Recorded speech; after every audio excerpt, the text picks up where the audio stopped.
Welcome to SSGTV South Sudan Global. Subscribe as we will be uploading informative videos. The trial of South Sudan's suspended first Vice President, Dr. Riek Machar Teny Dhurgon, began in the capital Juba as he appeared in a cage alongside his co-defendants. Machar, who has been under house arrest since March this year, was the first to be seen in public. Dr. Machar and his 7 others face charges of treason, crimes against humanity, murder, conspiracy, terrorism, destruction of public property, and military assets in South Sudan. The suspended first Vice President Machar and his co-accused looked relaxed in a cage as the trial began in a special court hosted at Freedom Hall in Juba, the capital, televised live on national television, SSBC. During the opening of the session, Machar's lawyer opposed the trial and described it as an incompetent court that lacks jurisdiction.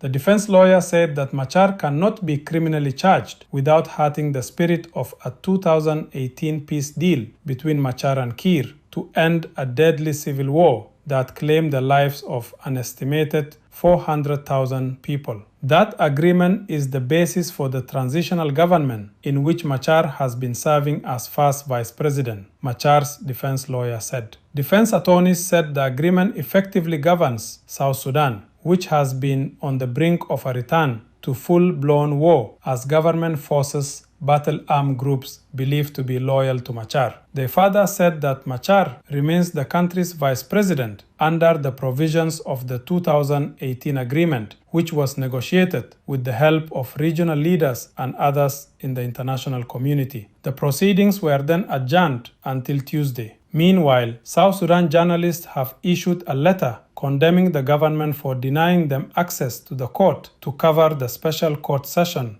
for the trial of Machar and his co-accused. We condemn denial of access of information of all kinds to journalists to attend the court session for the trial of Machar and co-accused. We need justice and be allowed to access the session so that we inform the public, the journalists said in their statement issued on social media X account. President Salva Kiir suspended Machar as his deputy earlier this month after justice authorities filed criminal charges for Machar's alleged role in an attack on a garrison of government troops earlier this year. Both Kiir and Machar were once leaders of the SPLM movement, which was South Sudan's ruling party due to leading the country to independence from Sudan in 2011. President Kiir and Dr. Riek Machar have been rivals, just as Machar had been a rival to the founding leader, Dr. John Garang Mabio, during the armed struggle for South Sudan's independence. Machar waged defiance to the existing SPLM movement during the time that it was at war with the Khartoum regime's North Sudan. Kiir belongs to the largest tribe, the Dinka, and Machar belongs to the second largest tribe, the Nuer, which sometimes creates tribal bigotry and animosity, plunging the country nonsensically into an abyss, a vicious circle of intercommunal violence, when this should not be the case. However, ordinary ethnic groups do not exhibit emotive hatred toward one another. Please remember to subscribe to this video. You will get notified each time we have uploaded new informative video.